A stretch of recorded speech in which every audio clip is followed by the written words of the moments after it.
LeBron James, I'm lonely. Forget about it.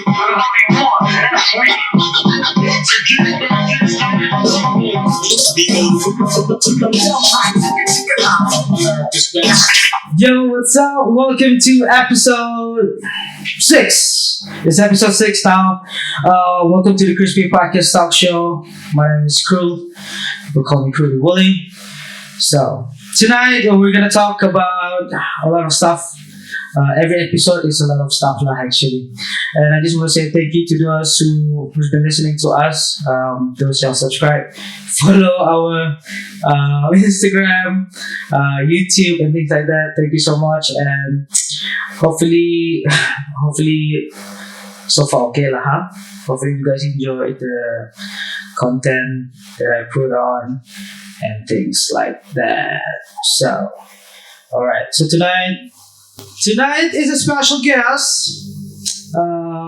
He's a chef, but he's gonna introduce to you lagi more deeper with his background and all of that. As usual, we're gonna go to the promotion section. I wanna try something new on this episode. Adakah rambut anda rosak? Adakah rambut anda indah rata? You can go to Hootchap's Barbershop, and we specialize in modern and traditional haircut. You can check my work on Instagram at Hootchaps, and also this is based on appointments, so you can go to or download this app first. It's a setmore.com. So on the app, you go to the search section and you type Hootchaps. HOODCHOPS, and there's gonna be only one barber, which is me. So from there you can set appointments. You can check out the time slots, the services, and the haircut that I provide. So go to setmore.com and search for Hootchaps.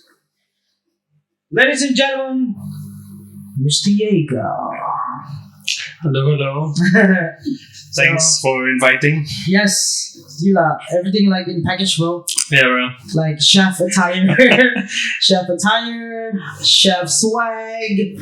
Yeah, so we're gonna talk a lot of stuff like tonight, but it's more of like a chill section. Yeah. Because last time it was during the session with me with haircut one, Yeah, definitely. Yeah, so we were talking about I don't know, random stuff lah. But one thing that popped into our conversation was we were talking about the lifestyle as a chef. You know, the dark side of being a chef, things like that. But it's very interesting lah, because like to tell you the truth, bro, dulu kan I studied business kan. Tapi I was like, benar-benarnya awal dulu I wanted to be a chef.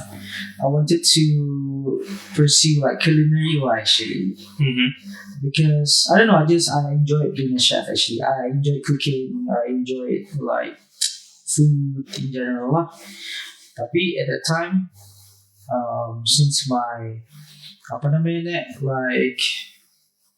so the thing is I was good at business studies lah back in high school and then college and things like that. No, it was before college.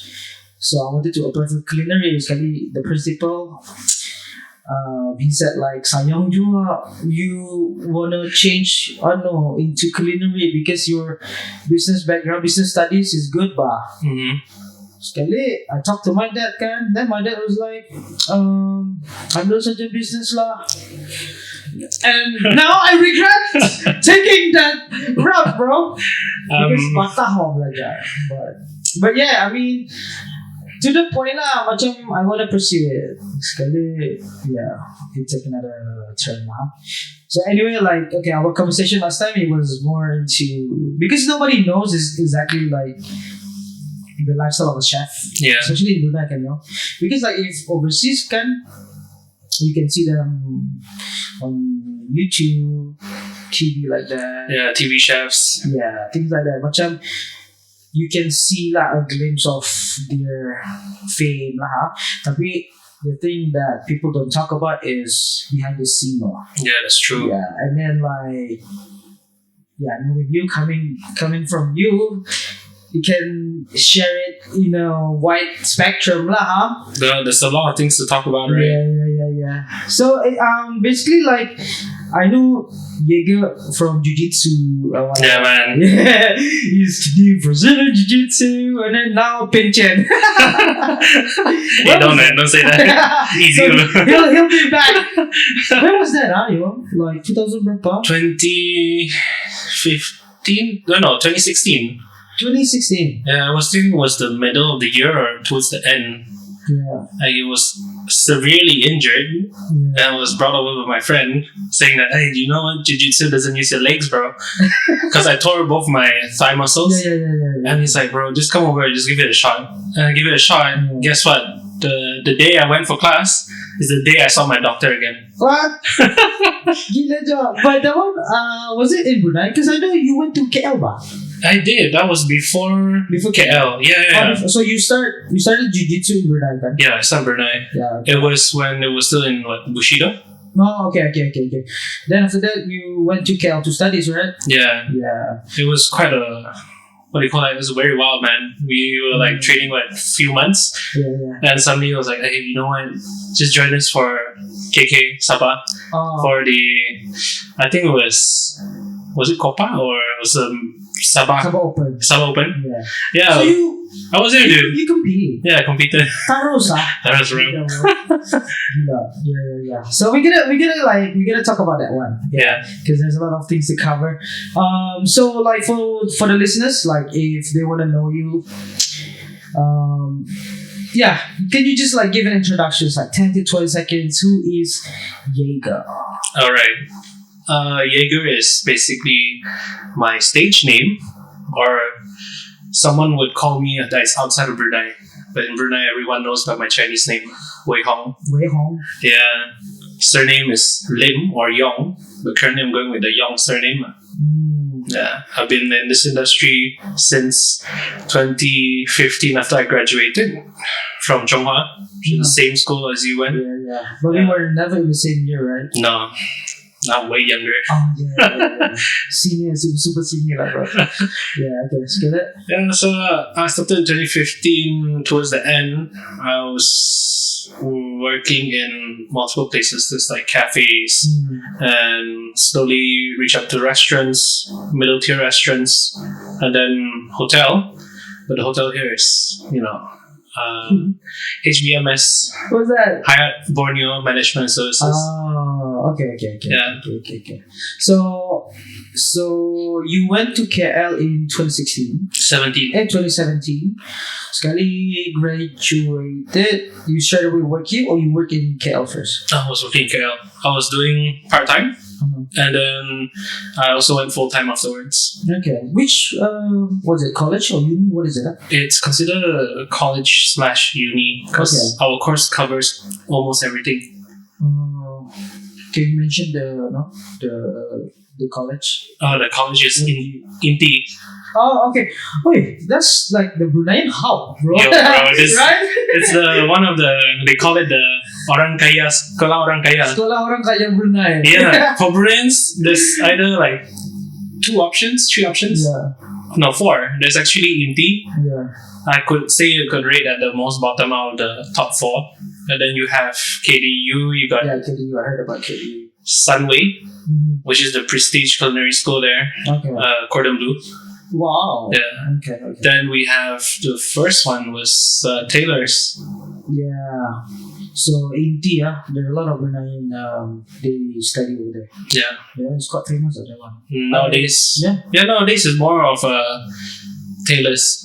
Yeah, I thought about it dulu, Inti, but instead of that, I just went to Lim Kok Wing. Tapi Lim Kok Wing Brunei. No way. IGS. Oh, it's IGS. Yeah. I didn't know. Yeah, IGS punya syllabus is Lim Kok Wing. Okay. Yeah, so ada like part of our groups back in the day, ada yang graduate di sana. Because you can choose You can choose whether to finish your final year di sana or di Brunei, but I chose di sini. I see. So I organize event di sini lah. So that's like my final year project. Lim Kok Min was the prestige school, bro. I know. What the hell? Yeah, bro. Why did you go there? I don't know. I don't know. Tapi yeah, I heard a lot of good stories lah. People yang finishing their final year over there, yang from Brunei, was actually fun. It's something different lah because different country, different vibe kan. That's true. Yeah. So how long have you been working as a chef actually? Like after you finish, I don't know. You said after you graduate in Malaysia, did you start like internship or whatever? Yeah, before graduation, we were doing internship already. For how long? 4 months. 4 months. Yeah. Okay. Was that with like allowance, things like that? Oh, it really depends on where you apply. There's so many things. Like Okay. Some of my friends apply to like hotels or like restaurants. Some of them don't even pay. Damn, bro. Yeah, basically they treat it as a stage for us culinary or chefs. Yeah. We call it stagiaire, Stagiaire. where you go train and you practice with the restaurant what they do, and then you learn skills that you don't learn in school as well. Yeah. Yeah. Wow. So it's like the apa namanya tricks of the trade lah. Yeah. Over there, right? It's no longer macam textbook. That's true. Yeah. Unless you're in like the upper levels, then you need textbooks. Yeah. So how was it like when you, because for sure the vibe over there and here is different. It's very different. Okay, talk to us. Like, tell me, how was it like during that time? Because how old were you that time? That time I went there just, oh my gosh, I went there exactly on my birthday, on my 18th birthday. 18th birthday. Yeah. Straight away. Oh yeah. So how was it? It was quite surprising, like you thought it's gonna be like culture shock and everything, Yeah. but no, it felt the same, dude. Yeah. It's just a bit more rowdier. You go there, you're like constantly looking over your shoulder, like, am I gonna get robbed today? Yeah. Or no? Yeah. But it happened to someone close to me. Okay. Got robbed in broad daylight. In broad daylight. Yeah. Are you talking about? I mean, how rowdy was it like over there? Is it in Bandarga? It's just in my area, but other areas you have to keep an eye out as well, because KL is a very big city. Yeah. There's different states as well. I am in Selangor. Okay. This other place like they call districts.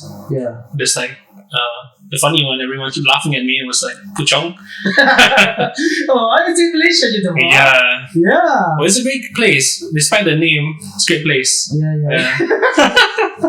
I mean, like Good things. like for those who don't know, they'll be like, oh, okay, it's not a. Yo, even di Italy ada wah. What's it called? Palermo. No. Yes, ada yo. Check it out. It's in Italy. If I'm not mistaken, lah, it's in Italy.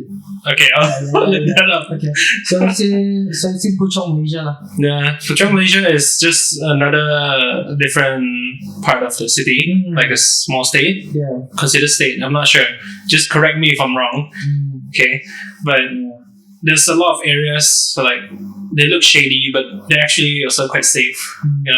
Okay. Some are closer to KL city center, like KLCC. Yeah. You have what do you call that? There's other cities like Malacca or Oh yeah, like Penang. Penang. Yeah. That, right? And there's also what do you call that? Nearby to the airport, Port Dickson. Oh yeah. Yeah. So it's in Penang. But no, Penang's No, not that one the. is Georgetown. Kah? Yeah, Georgetown's in Penang. Yeah. Okay. So, macam when you study in KL, like for culinary, what kind of cooking? What do you call this? Cooking skills? Like, I mean, because there's a lot of cuisine, kan? Yeah, that's true. Western, Italian, French. Apa you study sana? Well, they teach a whole variation. They teach you all basic because in culinary school we go towards like, let's say, diploma. You get things like basic culinary of cuttings. Then you have how do you butcher. Okay. They teach you all the basic things.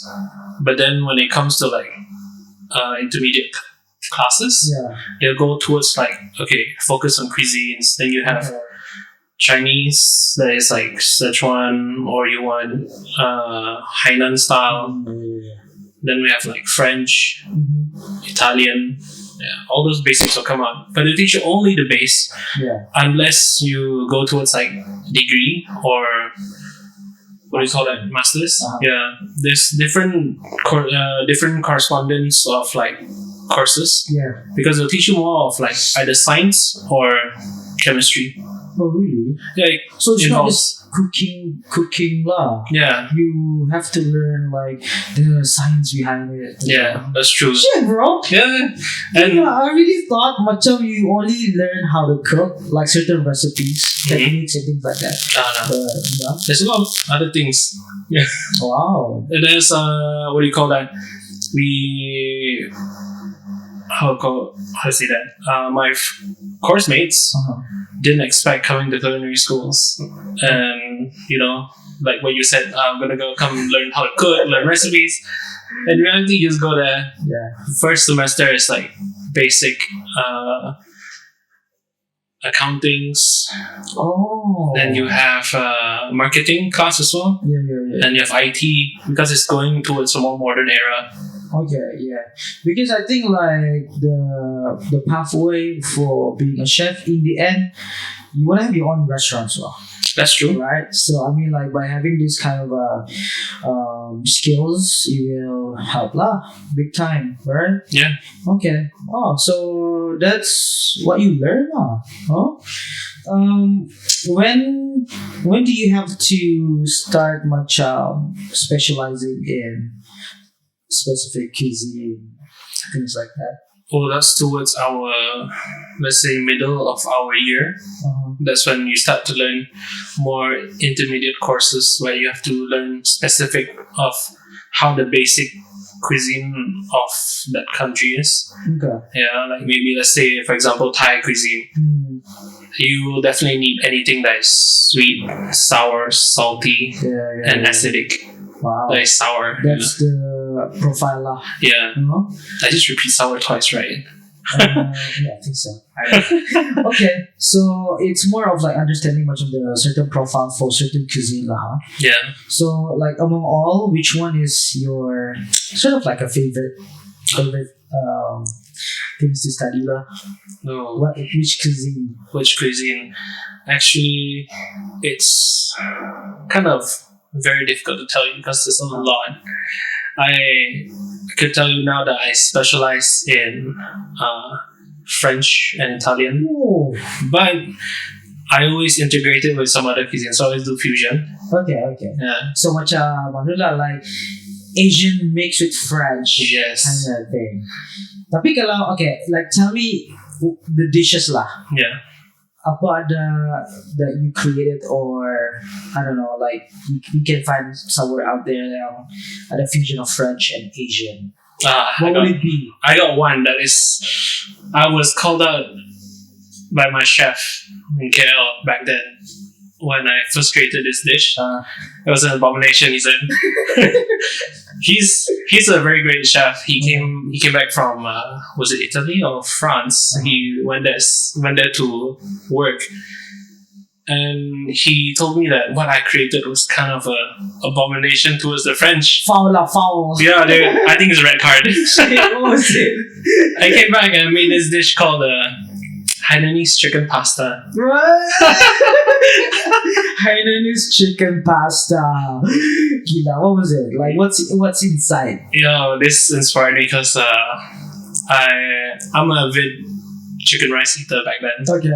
Because it's one of the staple food that is very cheap. Yeah. You can get it here in Brunei, or you can just get it in Malaysia, Yeah. and it's like dirt cheap. Yeah. Okay, and I'm eating chicken rice one day. I'm thinking, you know what? The sauce is really good, and how the flavor, infuses into the rice, into the sauce. Yeah. Why not I just make that into something like a pasta? Because that's something what all of us Bruneians would love. Yeah. Pastas, Like everyone noodles. can relate to Yeah, we can relate Yeah. as long as it's like starch. Yeah. That's the staple, right? Rice, noodles. Why So not? instead of rice, you change it to pasta lah. Yeah. Okay. So but the chicken is the same lah, macam steam, roasted. It really depends because steaming really do take time as well, and I don't have a steamer back then. Okay. Yeah, so I just came up with just really, really nice reverse seared chicken breast. But it sounds good though. Reverse sear is just what do you call this? We have a term for this in the culinary world. It's like it's just bullshit. Oh, why? Yeah.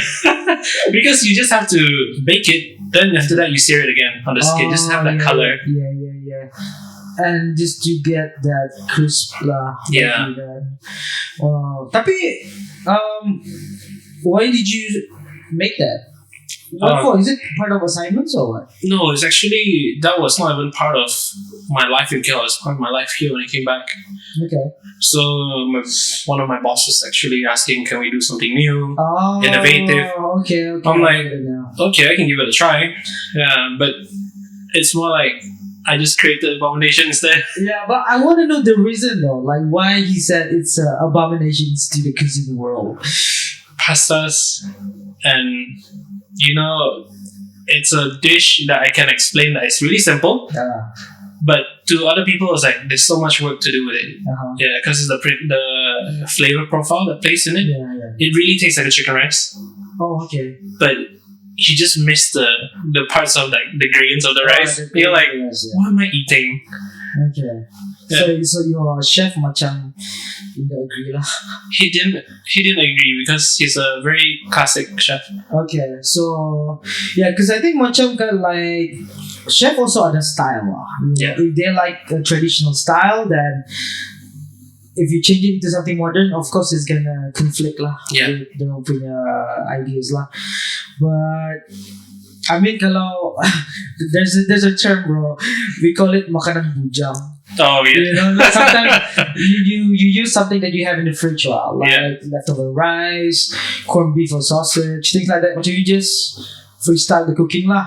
But to me that one can be bujang food, bro. That's kind of true. Yeah, but it's just macam you didn't have rice with it. Yeah. So you just use the pasta kan. That's true. Yeah. Actually, when you mention now bujang food, right? I've never heard of it until I was in KL. Really? Yeah, I went to this restaurant. They're like, look at the menu, and I saw this specific menu written there, nasi bujang. Nasi bujang. Yeah, I was like, what the hell is this? Turns out it's just rice with mata lembu. Okay, I'm not kidding. This is real lembu. Yeah. Sambal. Kicap. And then a bit of kicap with your telur. Oh. But it's good though. It's good, bro. I was just talking to my mom about this one. Tandoor, like it's a simple food, and then it's very interesting. You can eat it any time of the day, right? Kalau if you don't have macam rotisserie chicken or whatever, you have talur in your fridge, bro. Nyaman nak makan actually. Yeah, actually. Eggs are really nice. Yeah. Tapi cholesterol issues. Yeah. Egg yolks and I have a lot of people telling me not having too much egg yolks because there's a lot of issues of cholesterol. Yeah. I'm like, well, look at the Italians. They're having like how many egg yolks in one carbonara? Yeah, okay. Yeah. Carbonara. Even the pasta, sometimes they mix with egg. Correct. Okay? Yeah. Even the pastas now that we make fresh in the restaurant I'm working, we're using a ratio of 2 whole eggs and 3 extra egg yolks. Wow. So you get that really bright color. So is it more of the color or just like the taste as well? It does give taste, but also the color will be more brighter. Okay. And the texture, well, it depends on you kneading it. So like, I think the yolk punya color tu plays a big part lah. Yep. In terms of color kan. Kalau makanan Melayu bro, you just throw some kunyit in it and it'll become yellow lah. Actually tempted bro. It's easy that way. Correct. Right? Yeah. But speaking of that, like macam like macam is actually like the main ingredient for whatever we have in Brunei or wherever it is. Like for example, like pasta, you need eggs. Apa lagi? Cakes. Things like that. I think I'm pretty sure. Yeah. Hands down, poached eggs or scrambled eggs. But scrambled eggs must be Gordon Ramsay's recipe. Oh. Yeah, I hate my scrambled eggs a bit too dry. Oh, you like it much mushy-ish? like a bit moist, more moist than dry. Okay. Wow. The like that style. Do you have to put much heavy cream or cheese? It varies for a lot of people. Okay. Yeah, sometimes heavy cream is really expensive here, Yeah. so opt out for maybe.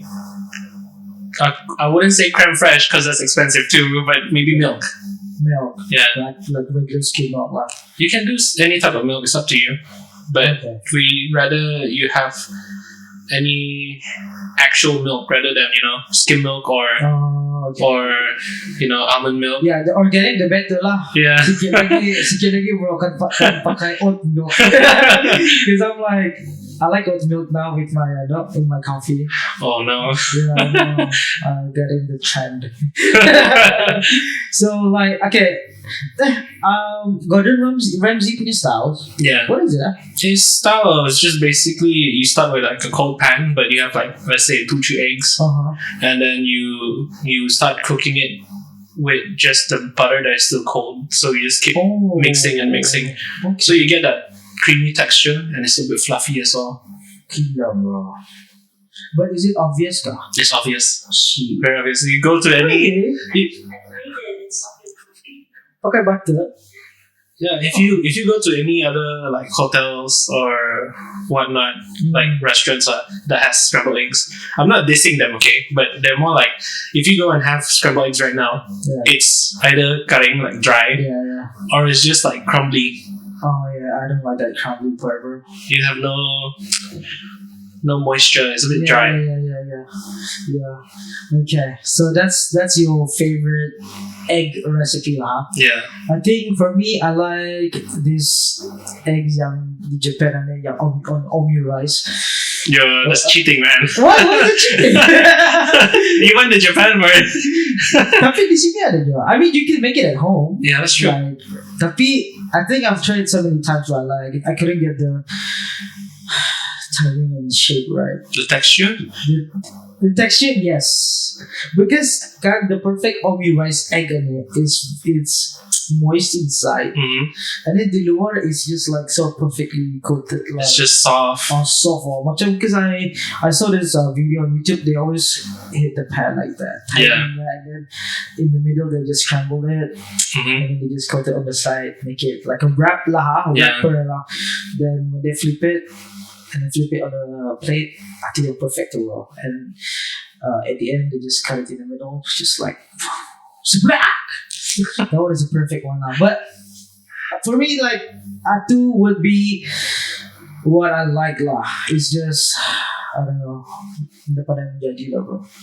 And then there's, I think we tried it once di sini. From the picture, nyaman pula usahanya. But I don't know, maybe it's just that day is the wrong day, like it was a bit dry and things like that. But yeah, omu rice. Omu rice is good. Yeah. Then Mine's egg benedict. That's poached eggs. that's poaching. Hollandaise. Hollandaise are not easy to make too. Actually made like an easy holiday sauce, an easy microwave. Because I googled it. Okay.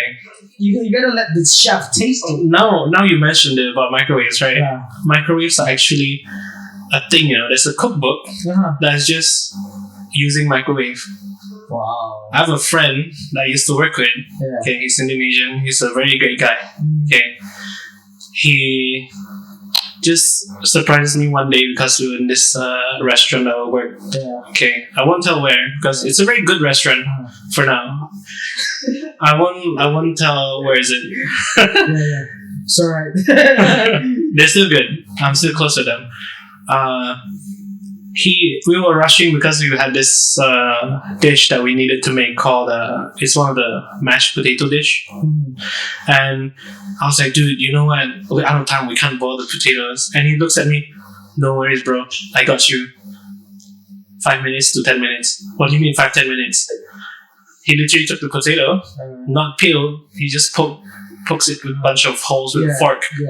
He wraps it in aluminum foil. Yeah. Or was it with Should be cling wrap? I think it's cling wrap, not Cling aluminum wrap? foil. Yeah, aluminum foil. They actually We call that yeah. the hot sparks. So this is more of like a boiling technique lah. Yeah, but you're boiling with internal in the potato inside Yeah, has yeah. water content, so he Yeah. cooks it with Yeah. the potato only. Wow, okay. So there's no water, it's just a bowl. He wraps it. It's basically steaming as well. Yeah. He just puts it in the microwave. After like 10 minutes, he just pulls it out and he's like, "Here you go, bro, mash." I'm like, what the hell? It works. It works, right? I mean, tapi like in a chef world kan, in what way you trying to value in terms of the effort ba ayo? Mhm. Because sometimes kan, macam okay, for example, let's just use that as an example, the one that like steaming potato pakai microwave Yeah. and pakai a steamer, Mhm. right? It's two different techniques, right? Correct. Tapi at the end of the day, the taste is the same, right? Quite similar. Quite similar kan? Tapi kenapa, like if you go to a high-end restaurant, that one jadi mahal, like using the tools instead of microwave. Okay. You get my questions? I get what you Yeah, mean. yeah. Like di mana? Where do you value the price wah Okay. with that? This is a very wide question that you ask because when you say cooking with the equipments, Yeah. that's one, you're using the cost of equipments. Okay, and you're also adding cost into more like the labor cost. Yeah. And labor cost is very, very less mentioned Mm. because that is on the accounting side or maybe the head chef who actually counts it out. I don't know how it's counted as well. Yeah. And when it comes to valuing the item, there's not much because you have to value out your cost for the food before anything else. Then you have to value in all the other things as well, like labor, equipments, your electricity bill, water bill, Mm. and then that's where also your your techniques are actually Yeah. evaluated, or should I say appreciated. Okay. But like talking about steaming a potato, Mhm. I mean, in terms of like effort lah, I don't know, I'm not a chef, but you correct me if I'm wrong. Okay, like I put a potato inside the microwave, right? Mhm. So for example, I'm a chef. Take the potato, put it in a bowl, okay, steam it in the microwave. That's what 3 steps, kira kan? Mhm. It's sama gitu bro. You use a steamer, take the potato, put it in the steamer, close it, wait for it. This is another like 3 to 4 steps. But itu tuh like when you sell it in a high-end restaurant, Mhm. a $1 potato sometimes can cost you like $4 potatoes, right? Tapi the effort is the same. Okay, Right? that's why I correct you. The efforts, it seems the same, Okay. but the amount you can churn out, how fast, that's how it is. Everyone is like thinking, okay, if it's the same step, why not use that? Yeah. But when it comes to high numbers of turnouts, right? Mm. One microwave, how many potatoes can you fit in on it? Let's say, for example, this microwave here can fit 8 potatoes max. Yeah. Okay, and I can use a steamer instead. That I can do kilos upon kilos. Yeah. Okay. So Yeah. the amount that you do, that you have to churn out, that's another cost included. Okay, so wow. So it's very specific what you are. Yeah. Like, but in the end, you gotta be efficient in terms of the operations law. Correct. Like, wow. Okay. So this is something I think like not a lot of people know like because it's a behind the scene, right? Yeah. Because but you do have sometimes like you do have a customer yang very macam tahu lah bro. Okay. Yeah. Terus tahu kalau sorry our steamer na baik pakai oven. You know what I mean? That kind of customer. Yeah. Tapi do you have an experience with customer yang very uptight bro? Yeah, I mean like there's a lot. Okay. Yeah. Tell me like maybe 1 or 2 of your bad or worst experience ever lah. Oh, I have to dig quite far, dude. There's quite a few lah. There are some customers are quite not even fussy. I know they're very determined of how they want their food out. And I don't blame them as well because like we don't know how they want their food to be because they don't have specification when they come in. Yeah. But some do have specification, like they have allergies. Okay, some are like okay, they prefer their example. One of the very funny experiences I had, but also quite angry too. They want their steak medium rare. Okay, and they requested for it medium rare. At the back, there's another sentence with no blood. I was like, medium rare, no blood. So there's never any blood. It's more like it's just the juice. Yeah, the juice. Okay, and I'm like, I'm kind of confused, but I really want to tell them too. Like, okay, how you have your steak medium rare is because you let it rest when you cut open and after like getting served, you're gonna have like juices flowing out, and they're gonna be red because it's still part of the beef, the color, or let's say the what do you call that in science term, the hemoglobin. Yeah, but this one brings taste, Yeah. If not, there's no taste. I agree. Beef can be actually very bland if there's no taste. Yeah. It's gonna be gray or black. Yeah, like what's dry age, right? Yeah, but dry age actually does have very good flavor. It's just very unique because a lot of people don't really know about it. Because dry aging, you have this very, very slight or sometimes very strong flavors of blue cheese or something fermented. Yeah, because now they store it, store it in a specific container, It's a very specific controlled temperature room. Yes. So I think so far because I'm a big fan of steak too lah. I think so far, like if you want to compare it, like fresh steak and dry age, I think dry age brings more flavor lah. Yep. Yeah, because of the fermentation, whatever lah. Yeah. But what happened to that customer of yours? Well, they sent it back. Oh, they sent it back. I'm like, no blood. So we just basically torch it up or cook it. Oh, Okay, torching is just a shortcut that a lot of chefs do. You just torch up just to remove maybe some juice lah. What do you call juices or let's say moisture. Yeah. But it's not really great because when you torch, you're gonna have that butane gas smell. Oh, okay. Yeah. Okay. A lot of people really just think that you butane gas torch, everything's gonna be fine. But if you notice it closely, it's gonna have that butane smell. Wow. Yeah. Okay. Tapi, and then again, that's not medium rare kan sudah. Yeah, it's really, you have to cook it a bit more towards medium already. Yeah, itu lah. Like I think, I don't know. I think it's just like some people they just don't know how medium well is, how medium rare is kan. Yep. But yeah, patut pulang minta rendang saja bro. Kami buat kena rendang saja lah, lagi bisa. Oh man. So macam all this time, like you becoming a chef, and do you have like some sort of icon or celebrity or teachers that you follow? Oh, no, there's a long list. There's a queue for that, dude. Okay, just give me one is from your college days, Okay. and another one is when you started.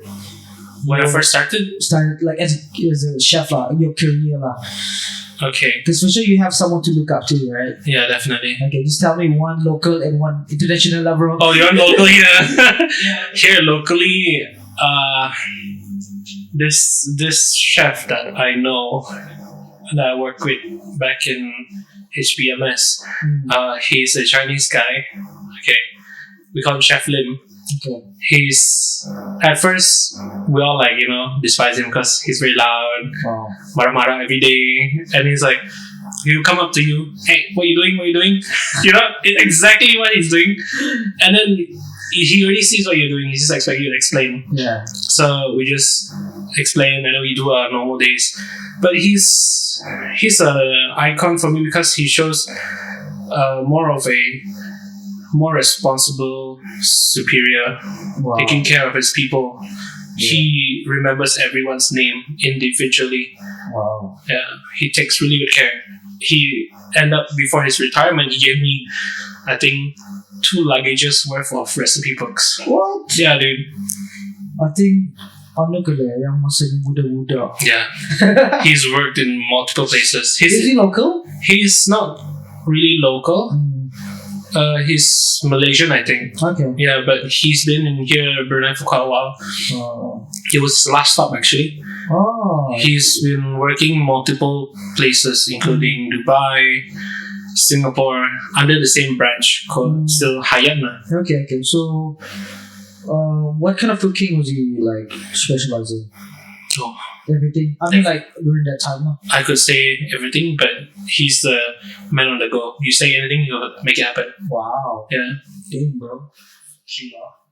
Like at that time, because you said he retired already again. About to retire. About to retire. So he was maybe like before 50, 60, something like that years old. Yeah, he was around his mid 50s. Mm. Yeah, so he was quite invested to the point that I told him, I'm gonna go out and study, because I told him the main reason why I want to quit at the time. Yeah. Is getting told off, like, hey, you know what, you're a young lad and you have this position, but you have no paperwork to show, like you have no certification, and it shows that you're just like here because by luck. I'm like, I have skills too, but I just don't want to, be told off every time. Like, I'm just lucky to get in one place. Yeah. Because people around me, like my friends back then, they know that, I work really hard to get one thing that I want. And getting into this position, I'm quite surprised I held on for quite long.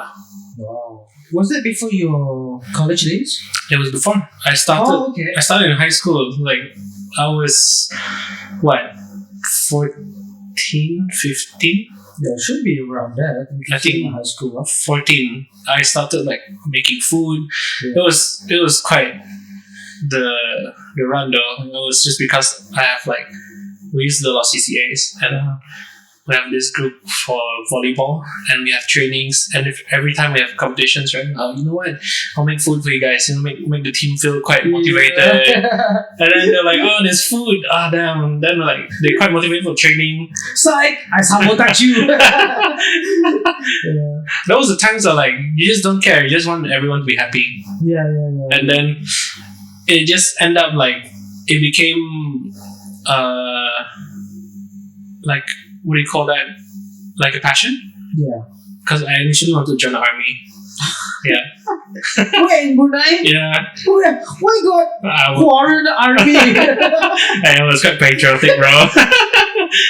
Oh man. Tapi you like macam cooking since you were young lah. What does it start? It was actually, it started when my dad was still around. My dad passed away in 2008. So before that, I was quite young, maybe 5, 6. Usually I would be at home with him after school, before school. Yeah. So my mom would be out. She's what do you call it? She's a person who sells insurance. Yeah. And she's never home. My sister would be always in school. Yeah. Wow. And my dad would be asking me, can you help me cook? Because there's the catch, he's blind. Wow. Yeah. And he was teaching me how to cook. How about giving you instructions? Giving me instructions. Because he remembers, he has a very good picture memory. And he would guide me from taking the pot to fill it with how much water. Wow. He would fill it with his hand into the pot. And okay, it's enough, or maybe it's it needs to reach here to this specific length. And okay. And then it's okay, you will let the water boil first. You put this in, you put that in. He wants fish balls or whatever. I have to find it. And then, okay, he will feel it. If it's right, yeah. Was he a chef? No, he's not. Oh, so it's Andang, he just loved to cook back in the days. Yeah, he loves to cook. Okay. It's funny because my family, very different backgrounds. Everyone has different backgrounds. Yeah. My sister's a head accountant. My mom's a insurance agent? No. Yes? The last position was held as a Chinese physician, a doctor. Wow. I'm surprised as well. My dad's a businessman with his brothers. Okay. Yeah, so I'm the only one that's odd one out, like my sister. Yeah. Like you really much yeah, you were into it, bro. Yeah, dude, I just fell right into the rabbit hole. Crazy, man. But you enjoy this lifestyle so far. It's more like it's a lot of freedom. Okay. You can feel like you have a lot of creativity you can use, Yeah. but also in the same time you have to feel responsible for what you do. Yeah. Because I know, like, being a chef, I mean, not bukan wala personal experience lah, but I mean, because I watch a lot of cooking documentaries, chef shows, things like that. Mhm.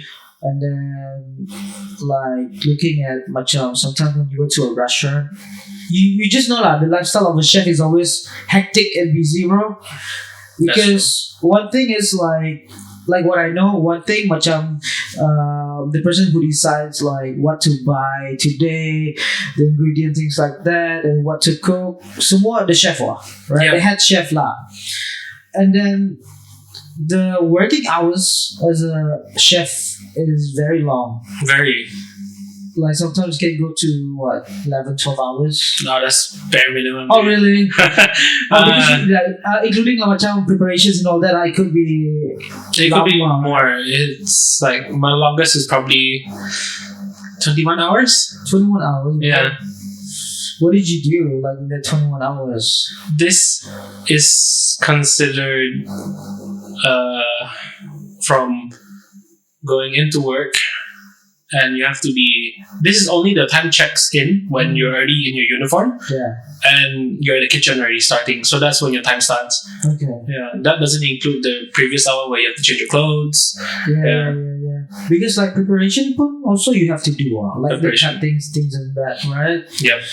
21 hours, bro. That's ita lama, right? Yeah. Tapi what makes you macam be so interested in this world, like the chef world, bro?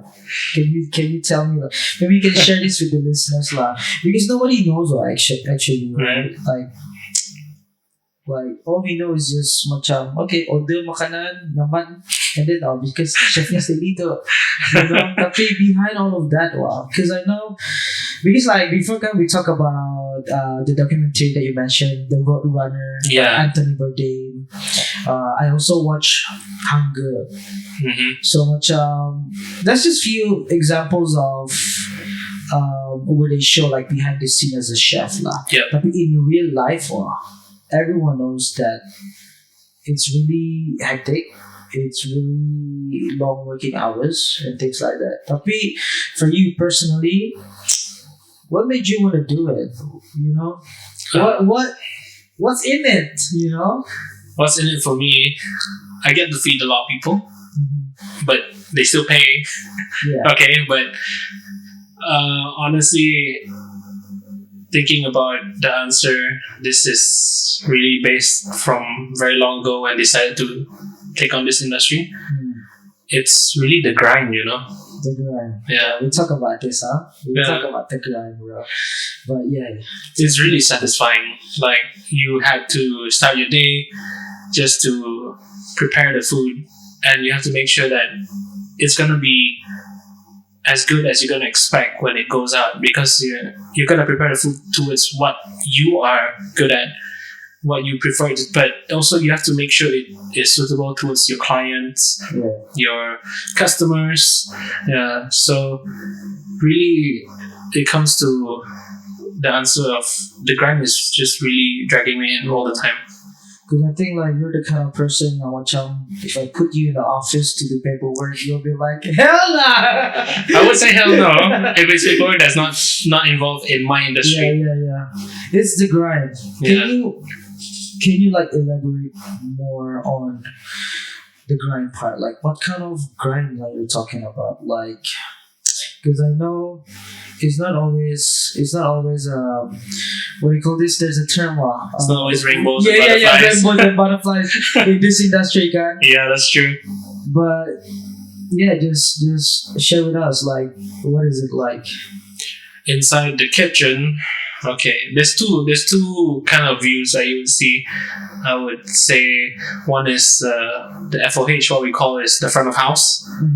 That's where your bartender, your barista shows up, and your waiters and waitresses, your hostess, the person who would host you coming into the restaurant. Those are the important parts of the restaurant for the front. But as for the back, then you would have the chefs like us in positions that's like the executive chef, head chef. Then you have your different positions, like everyone has a different role. They're like, you want to make sauce, the guys who make sauce are called the sauciers. Then you have the people who is in charge of the grill, we call them the grillers. The grillers. Yeah. Ada their own specific name, huh? Yeah, they do. Even for the vegetable preps, Yeah. we have a name for them called the commissary. Oh, I thought it's the vegan killer. Okay, what else? What else is there? And the most important part of the kitchen is always the porter, or we call them the dishwashers. Yeah. People who do dishwashing, those are the MVP, bro. It's actually the MVP, bro. Like, Yeah. if people yang the tahu actually, like that's why like one of the restaurant that we went to recently was a Japanese one lah. Plates, bro, like abis saja because the customers keep coming on. Yeah. So I assume they ran out of plates lah and things like that, so they have to wash it. Balik-balik, like I mean laju lah. But itu tu if your plate is not clean, there's no food. Yep, that's true. So that's why it's a constant cycle lah. Yep. Okay, so yeah, give a shout out to all the dishwasher, bro. You guys are great people, man. Yeah. No plate, no food. Right? That's true. Yeah. So those are the titles lah for this what do they call section departments, right? Yeah, they're like we call them departments. Yeah, we don't call them by sections. So everyone needs each other lah. Yes, it's always it's like playing that game. What do you call that? The halang and the halang tikus. Yeah, is it tikus? No, the one with the sheeps, I guess. Then when you were kids, you play like with a long line of people, and then the halang will always tag and pull someone. Oh. So the front person was always defend the other. Yeah. I've heard about this. Yeah. It's like that, but there's no halang. But the halang is basically your customers. Yeah. So everyone else that is behind you, that you're the protector, you have to lead everyone, no matter what. Would you say like being in a restaurant, or let's just say restaurants, the timing of everything is very important? Yes. Right? This is the kind of things that a lot of owners don't get, or people who are not in the industry. Timing is very important, because when it takes from the preparation towards the cooking table, and then that's another time already. Sometimes your prep takes like, let's say for the whole, let's say night service from 6 to 10, and your prep starts from 2, and your prep must be done by 5, an hour before. So that's how many hours? 3 hours only. Yeah. You have to prep enough for that night service of, let's say, the restaurant fully covered is 60 people, and you have to do 2 to 3 covers, meaning 2 to 3 times the amount. Yeah. In 3 hours. Wow. That's crazy, bro. And that's not inclusive of cooking it. It's really taking a lot of time, huh? The process of it. Yeah. The process is a lot, and then the time, it's also crazy, Yeah. But like, that's why kali lah for me. That's why the head chefs are marah-marah, trying to push everyone to do, to finish the stuff or whatever lah. That's So how is I it felt. always like that? Is it always like that? Like, No, not really. not really like. Because if you have your team that really does their work properly, Yeah. you see like it's a good turn of events. Everyone's like, oh, chill. Sometimes most of the food that we prepare is always, the prep is done, and there's always the other side. The people will like pre-cook it, Yeah. half cook it, and the end is always just getting the color, get it fully cooked. That's it. Okay. Wow. It's a different ball game lah. It When it is. comes to F&B business in general, I guess. Yeah. But would you say like the grind for a restaurant? Okay, a restaurant. Because there's a lot of types of restaurant. Yeah, the high-end restaurants, ada Mhm. yang restaurant biasa kan. But the grind is the same kah? Because I've always see like macam a top pinnacles of a chef world, and it is the one yang serving this, what do you call this, like the small portion food when it's Oh, yeah, what kind yeah. of dining is that? Those are basically fine dining. Yeah, fine dining. To me, like fine dining is so much more intense. Wow. Like if I think about it, behind the back office lah or whatever lah, Mhm. the back kitchen lah, it's so intense, bro. Is it always like that, kah? It is because each of the food that like those Michelin starred restaurants Yeah. or very well known restaurants, they have this menu that is very extensive. That's like 12 course, 18 course, 21 course, or even 6 course. These are all reasons of let's say each dish that they make Yeah. is always correspondence to a story. Oh, okay. It shows what have they gone through, what have they learned through, Yeah. or maybe experiences from that previous restaurant that reminds them of something good. Yeah, Oh, okay. So there's always a concept lah. yeah. That concept is always there. Okay, because again, speaking of that, like I remember I watched the Hunger, bro. Mhm. They were serving. I think the concept was blood splash. It's war. Yeah, Oh, war! Yeah, It was yeah, war. yeah. That was crazy, lah. yeah. And I remember this one scene where they just serve steak, tapi I don't know if it's either steak or a dessert lah. Mhm. Tapi when they bite into it, it's like so smooth as butter. Tapi it's very bloody, bro. Yeah, because it was the sauce. But Yeah, the, it was a sauce, kan? Yeah, yeah. the steak was actually quite impressive. Like Yeah. they showed on the movie, it was wagyu. Yeah. I remember. But when they eat it, it's It was just so soft. It It's was- the sauce, bah. it's the sauce just makes it off. Yeah, because I remember the scene juga when the chef he poured the sauce, he was splashing it on the plate like something like just pacak from your brain, Yeah, and then just put the steak there. It's crazy when you when you play like concept to food. yeah. So you can use different ideas on. That's true. You have a lot. You have to be creative, Yeah. but it doesn't mean you have to be over creative Yeah. because a lot of people tend to go over creative. Yeah. So that grind at the fine dining is different than the regular restaurants that we see, lah. Yeah. Right? Okay, but I think like in terms of like if you wanna take care of your mental health, bro, might as well just like work at a regular restaurant, That's true. right? That's true. Tapi, what is it about working for a fine dining restaurants like really attracts Attracts people. people, especially those young study culinary, It actually varies from people to people because for me, if I were to go back to any Michelin star restaurant to work, Yeah. okay, and it really signifies for me something like a military group, it's always, the order is always there, Yeah. and you're always rushing or making sure that the product is going on as intended, and there's always a head that's guiding you.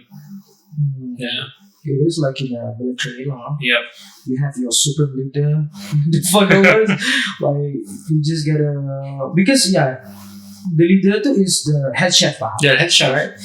So I think that's the different side of like working in a fine dining, kan. But would you say, kan usually what I know, if you study for culinary, then after that, when you graduated, the pinnacle of a top achievement in culinary world will be working under Michelin Michelin, yeah, fine dining restaurants, right? Or even, have your own restaurants, can? yeah. That's true. So is that the only target? Not really, Not really, because mostly everyone thinks that you go to culinary, come on, you're gonna go to like Michelin star restaurants. or if you're lucky, you can go to like some famous chef's restaurants.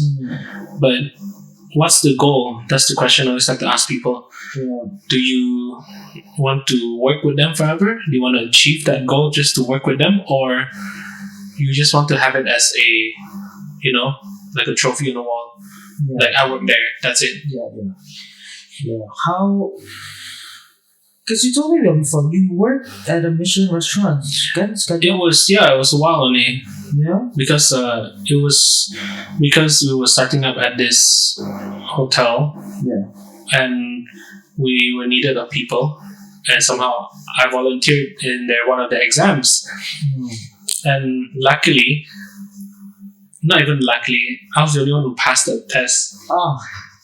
Not to boast, like Yeah. for real, dude. Like it was the most very very simple item that they asked us to do, but it is at the point where this recipe has been altered in many ways before. So rarely people know what's the actual recipe, because everyone's just it's just, let's say this recipe doesn't require cream, but everyone is using cream. Just testing us how to make a sauce. What sauce was it? It was a Hollandaise. no, it's a white sauce. White sauce. Yeah, I don't remember the name. It may take me a while to remember, but it's a French sauce Okay. that requires white wine vinegar and not cream. White wine vinegar, cream, no cream, butter. That's it. Okay. Oh, here you go. Beurre blanc. What's that? It's called butter sauce. Oh, okay. White butter sauce. White butter sauce. Beurre is butter. Blanc means white.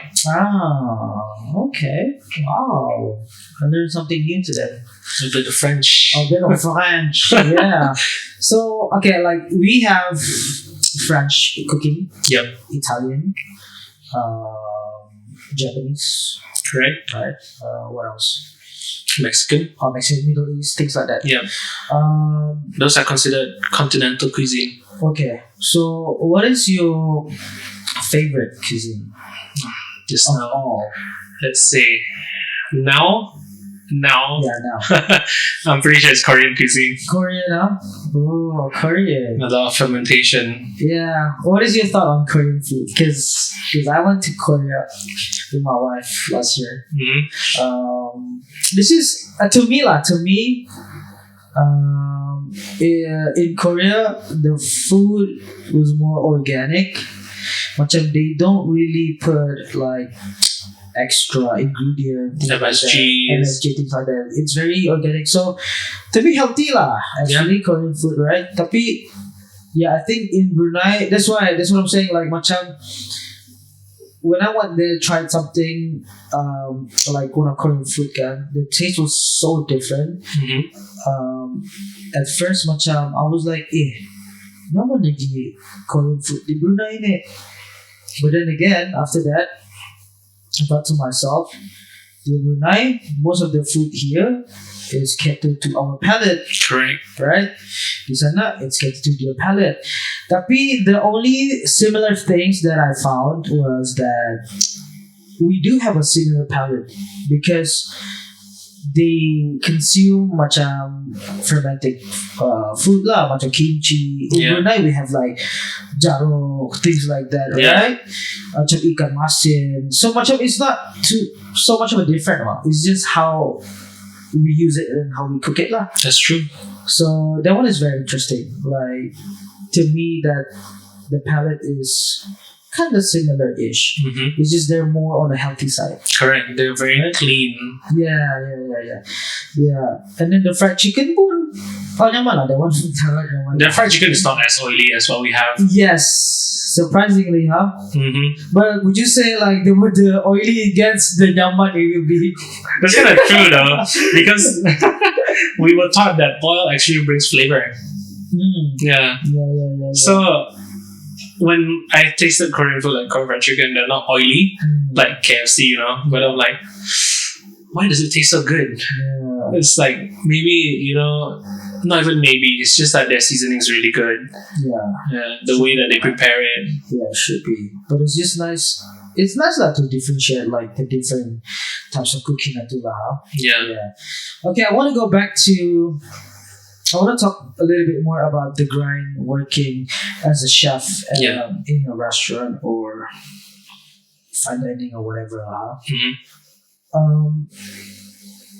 Do you have time for yourself? Like, because like you like just now I said, macam chef ni, the working hours is just crazy. It's so intense and hardcore. I mean, sometimes it makes me wonder like. Do you even have a time to just relax and unwind or whatever? Very rare. Like, Very rare. you would constantly be thinking about work all the time. It could be like what's the next recipes, like things like that too. But How can I fix this instead? Maybe, my current recipe, maybe I can make it easier so the team could learn to make it more easier. yeah. So it's always constant challenges and changes lah. There's a lot of constant critical thinking. Yeah. So that's why like macam to be a chef in it, I think it's not just using your hands, bro. It's using your brains, man. Your brains are very important. Yeah, you gotta be creative. You gotta be sharp, right? Very sharp. Because if you're not in a right state of mind, buat nasi ayam pun macam nasi lambak saja. That's Right? true.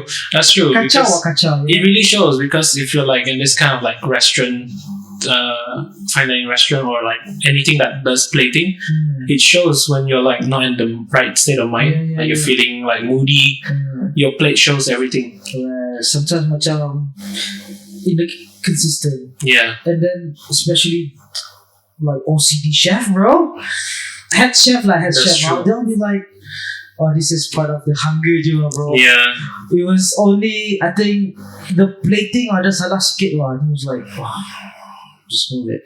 It's just how I used to be like that, man. Oh, do you think it's a good thing to have OCDs in you as a chef? OCD is actually, it could be good, it could be bad, because it's also not even considered a thing for us chefs back then, because OCD is actually considered a disability. Okay. Yeah, more like It depends how you see it lah. yeah, it's like Perceptions, yeah. it's good if you're on the work, Yes. but then it could run off a lot of things, like the procedures of like your food, your timing. It cause a lot of problems. Yeah,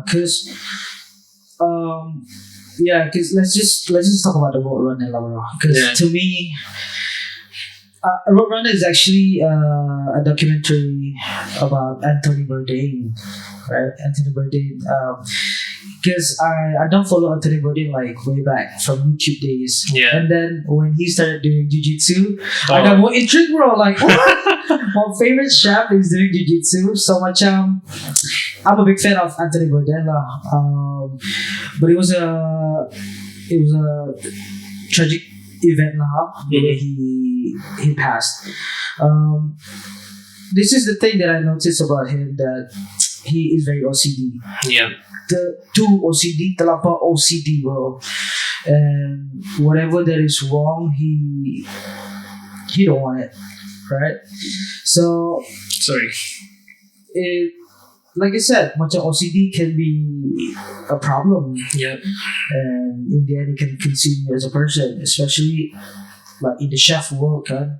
If you're being like too OCDs, gila, whatever mistakes that your staff buat is just gonna flip you off lah. Yeah. Like crazy. Hey bro, I think chef is one of the people yang very ganas, man. Would you agree? I would agree. And it's crazy, ganas in the kitchen lagi, bro. If he's just like go psycho on you, bro, You're gone, man. you're gone, You get bro. kicked out of You the not just that, the knives everywhere, man. Yeah, man. The knife being thrown at you. Yeah, Plates. kan? Yeah. It's very dangerous. Who says chef just masak-masak, bro? Yeah, I think, personally, I think chef macam ketua askar, bro, for me. Yeah, just like that. Like a general, you know? Yeah. Yeah, but it's crazy, like, the documentary about what Brunei do, it shows the different side of being a chef, right? Yeah. That's why I ask you, like since working as a chef, I mean, you don't really have much time to spend time with your loved ones sometimes, right? Yeah. Because like with the Anthony Bourdain Financial Notable, he really has time, man. for Really. family. That's the thing. He travels for his work. Yeah, travel. Even when he was a chef, like before starting his own TV shows at the point, he was like always 24/7 in the restaurants. You Yeah. know? Yeah. But for you, where's your time? Like, what do you do? My off days, you sleep. It's like, Yeah. what do you call that? It's that one and only chance of the day you get to rest. But then you still have to think about work. Because the next day you have to operate again. Yeah. So it doesn't go away from you. It's just more like you're always prepared for what's going to happen. But you're addicted to that grind now. It's already addictive, bro. You see what happened? I stopped jiu-jitsu. yeah.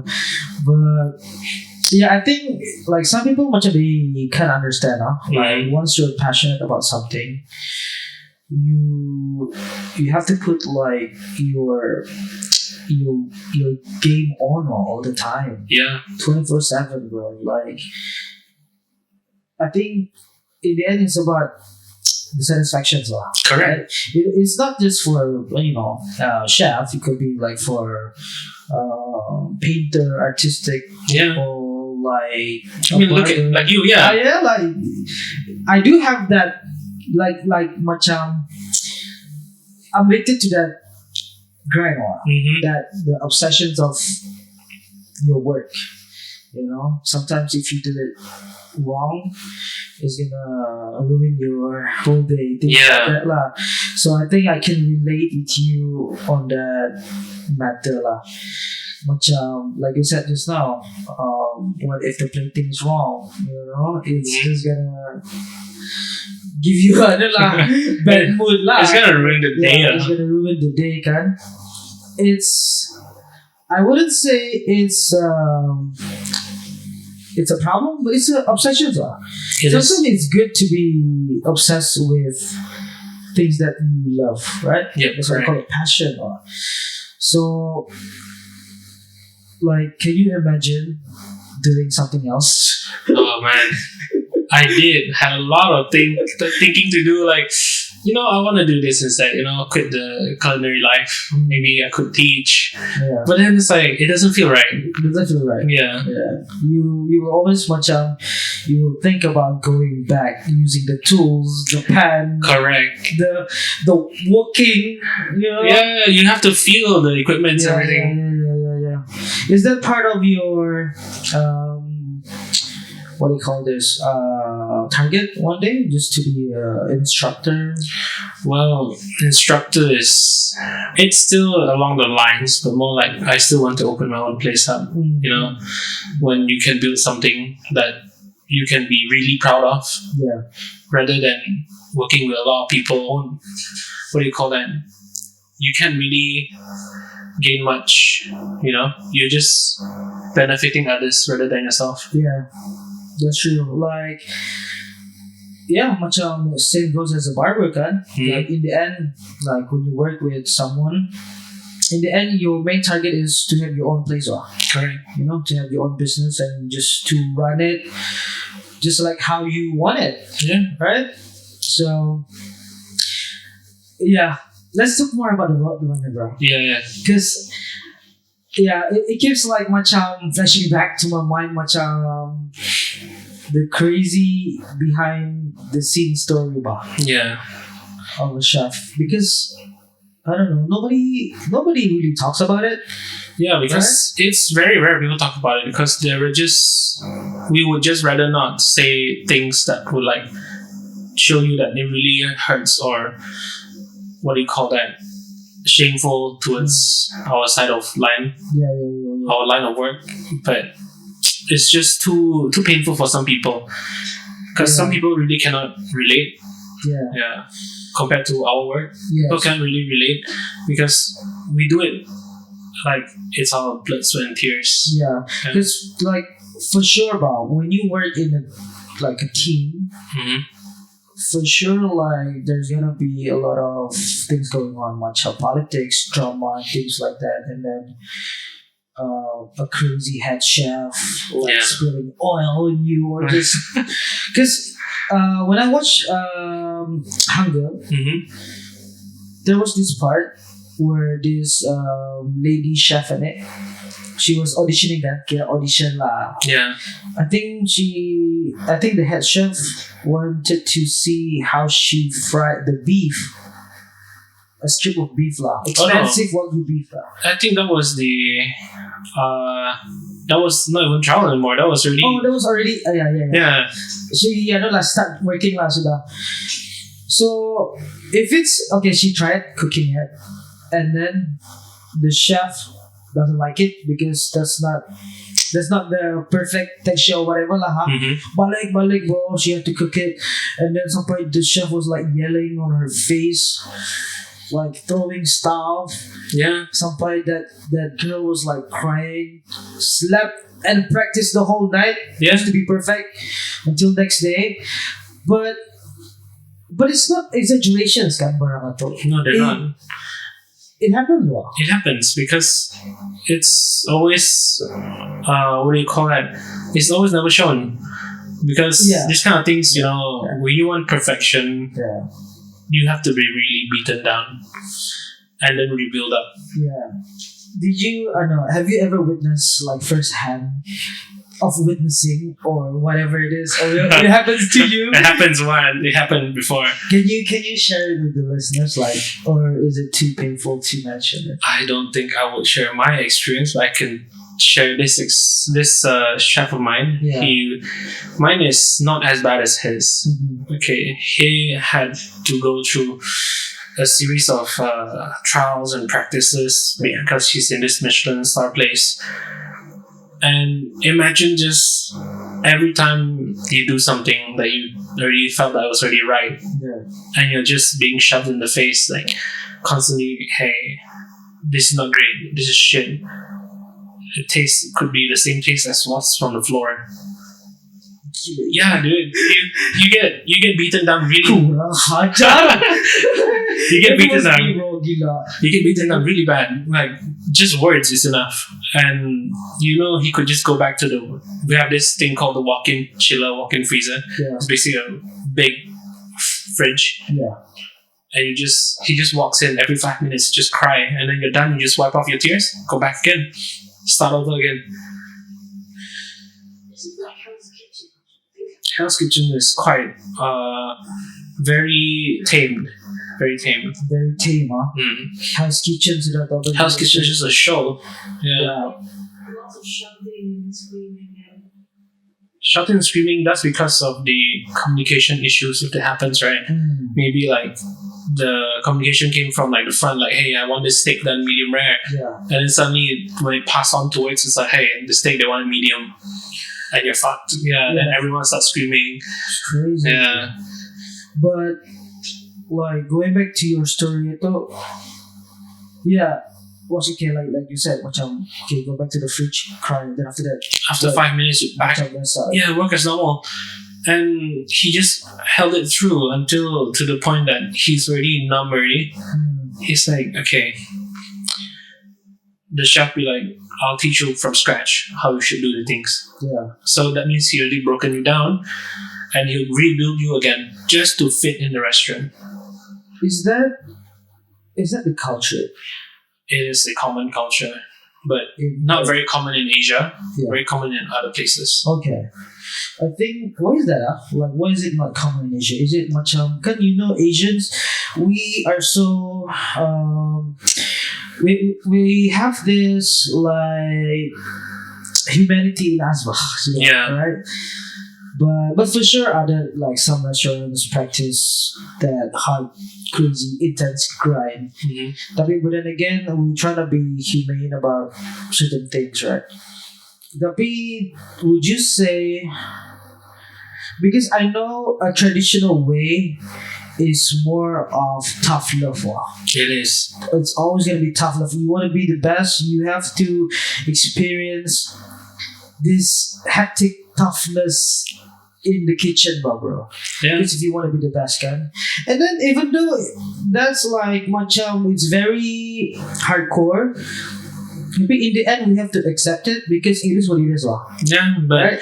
it depends because a lot of people nowadays are, like our generations below us, Yeah, like Gen Z, yeah. they are more delicate. Yeah. It's not like It's not like our times, your back in the time. days. Yeah, everyone is just accept it, Yeah, Maybe it's a lesson to be learned. yeah, But now is you have to fit towards your generation. yeah. Imagine all the mental health, bro, back Yeah. in the days, man. Because everyone's mental health is just, what? I don't care about Yeah. your mental health. It's You just know? it is. It's crazy, huh? But that's the thing. Like they can sustain for so long, bro, because they went through that crazy steps Yeah. of being a good chef. Like it really conditioned you lah mentally, right? Yeah, it does. But have you ever experienced that kind of like?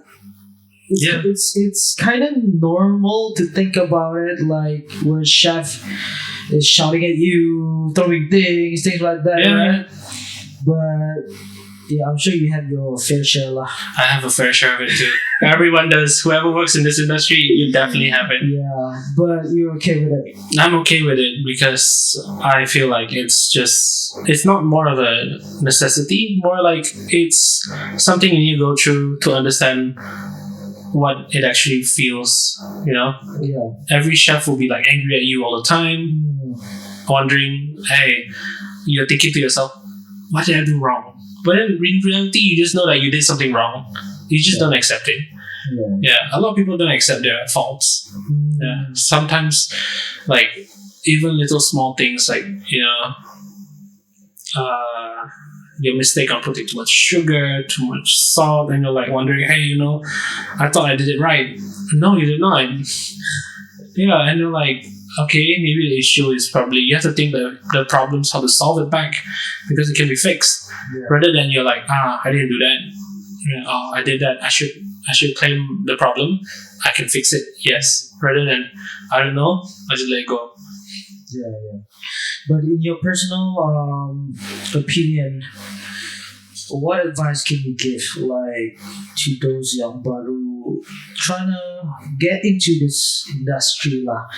Like, cause for sure they have to expect, head chef is always gonna be a head chef. Mm-hmm.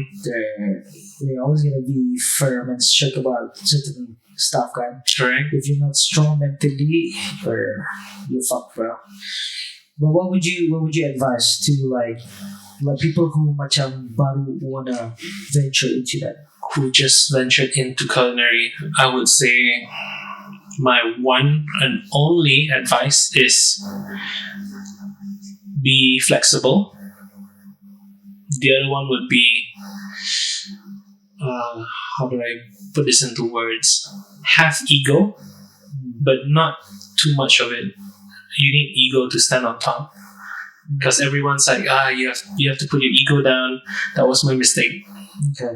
I put my ego down. You're constantly being stepped on. Oh. Yeah. So you need to put your ego just out a bit and be confident. Okay. Don't let others like step over you just because you're just an easygoing person. Okay. Yeah. But usually when does it happen? When do you have to put on your ego switch on? This is when you are already confident, when you have your confidence ready that you can show what you can do. You have to be a bit of a egotistical guy or girl, like this is my way, my method. Doesn't mean that everyone's method is gonna be the same. Yeah. I can be different, but doesn't mean that I have to follow everyone to have the same method. You can be creative, not too creative, but you're just gonna show that you are you. Okay. Yeah. So you're in other words, it's like you don't overstep your head chef. Correct. Try to apply what you know, but took a little bit with your experience, skills, things like that, lah. Huh? Mm-hmm. Okay, so you gotta have ego, but you just gotta know when and where to use it, Correct. right? Because I think, speaking of ego, for those who watch Road Runner on Netflix, it's about Anthony Bourdain. I think the way he uses ego is a little bit intense, lah. It was towards political side. Yeah, towards political side, and then yeah, like whatever that is not going towards his way, Yeah. he's always against it because it's not his style. So he's not according to what he likes and things like that. I think because whatever he learned is always through the books before he even see the reality of the world. Yeah, because that was his. Just think about it first. Yeah, Like what we usually do, we think, oh, okay, maybe this was just media coverage is not true. Yeah. But then he was there when he saw the whole scene yeah. live. Yeah, so he was angry about the things that was shown is not exactly the same as what He saw. he saw, right? Like because in the documentary, like most of his friends was like somehow they're kind of disappointed that he's not talking to them about the problem Yeah. he faced kan. So I do get it. They see it as like, we're your friend. We are your friends. Why are you not talking to us? Correct. Things like that, right? Because of that, because ego lah. That's true. See? He's, when I was recapping on that, right, it was quite surprising. Like, he was already egotistical, but he's also consumed by love, Yeah. At the part where, sorry, spoilers. Okay. he was still contemplating on going with that film director girl. Yeah, but then in the end she cheated on him, Yeah. and that's when he ended his life. Yeah. That was just crazy lah. He had a good life, man. He had a very good life, oh. Macam it's the life that he wanted, because he wanna travel, visit, eat different kind of foods and things like that. Tapi just because of that, and then it was just more like because of his travel guide life, it became more political. yeah. It's sad lah, because he's like, okay, when he passed away, much of the whole world was like mourning, bro. Yeah, everyone was like, they only know him as the chef, right? As a food vlogger lah, food guide, guy, things like that. And then plus, like with our case, we can relate because jiu-jitsu lah. Yeah. So macam we can relate, That's why it affect like most of us like juga with that one. It does. It was crazy, man. But it was to the point until this documentary came out, and it was so hard. It hit really hard. Yep. I think the main reason juga why I'm like so interested in that is because on the side, I do love cooking, bro. I cook most of the time, like because that was my initial plan, bro, on a venture into culinary world. Tapi jadi, so it became like more of a hobby, things like that. So I'm always a big fan of food, travel eating. Yeah, travel eating, foodie, and then like now, I think. Traveler who does food review or just eat lah, like on YouTube atau like Mark Wins. That's the best job in the world. You travel and you just eat and try out their cuisine. Yeah, that would be the best lah. But it's also good that they're doing like cultural visits as well. Yes. Because like when you talk about culture, you talk about food. That's true. It relates. Yeah, like it's other vice versa lah. You talk about food and then you get to know the culture, things like that. It's it's a very interesting part of what do you call this, like topics or category that Yeah. people can venture in. Like that's why much of when we travel, we always get excited about food lah. Yeah. Kan, you do want to try Something that they specialize in. Yeah. It's always like that lah. So I think it's one of the main topic that people always can relate lah. Yeah. Is food and people. That's true. Because no one's gonna ask you like you came back from, like, example, like you came back from Korea, Yeah. and they're gonna be like, hey, how's like the structure building there? How's Oh, I like know. how's the grass? Is it greener? It's like Yeah. You always ask, apa tak makan niya? yeah. Things like that, kan? Yeah. So, yeah, to me, it's very much not a lot of people talk about this kind of stuff, right? Like food and people, Yeah. but how food is the biggest part of life, not just in terms of for surviving, but in terms of cultural discussions, Correct. discussions, conversations, everything will relate towards food. Yeah. It's very interesting. I love talking about food and culture and people. So that's why that's why we have this. That's why I was like when I cut your hair last time, Mhm. so we talk about it. Kan macam it would be nice Yeah. to share it with people, and then coming from a chef, kan lagi dia the deeper information lah behind the scene. Oh Yeah. man. So, like now you're working. What is your position now in the chef world, Annette? Considered now as either head chef or a executive chef. Head There's chef. two different positions, but Okay. it could be one of either. But I still rather do consultations for like how the restaurant should be built.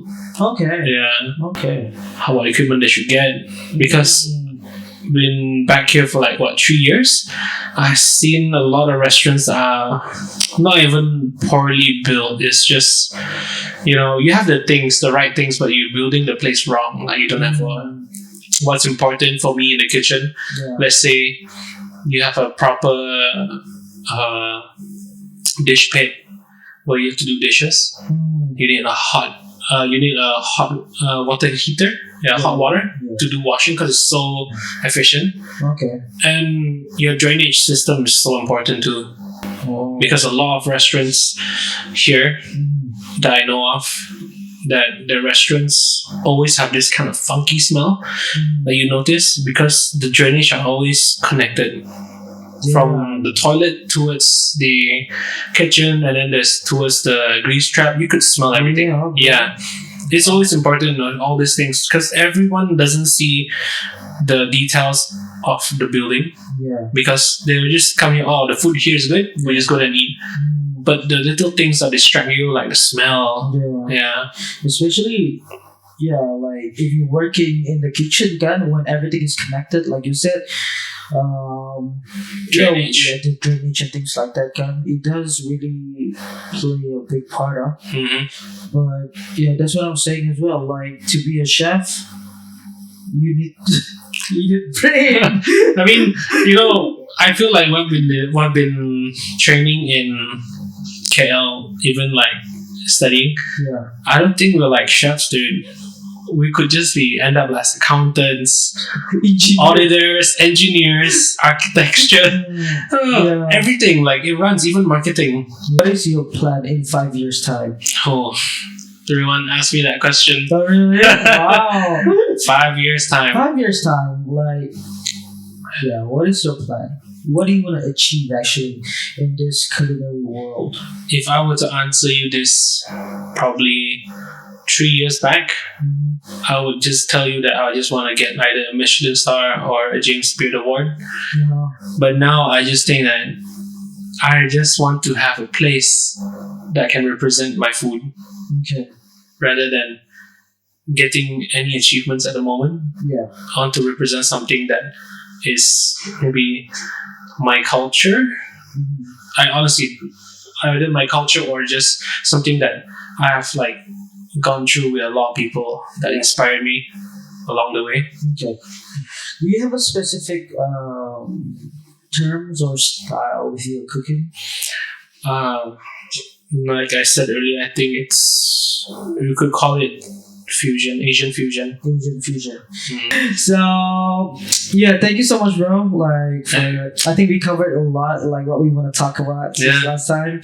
You know, is there anything you want to share to the listeners? Just be respectful towards your waiters, your waitresses. Okay, I'm not one of them. Like, you know, those evil ones. Just treat them with respect, because don't mess with people who handle your food. Yeah.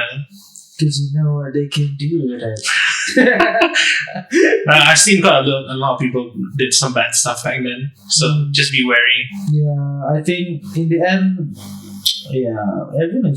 they're all humans, man.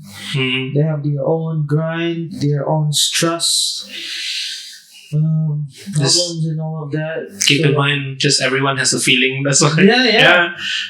I hope you guys enjoyed this podcast, and hopefully everything that we shared here is very beneficial for you. And I want to apologize if we say something wrong. Thank you so much again.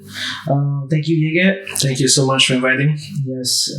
Hope to see you guys on the other episode. And don't forget to like, subscribe, and follow the Crispy Podcast on Instagram. Yeah. Thank you so much. Goodbye. See you guys soon.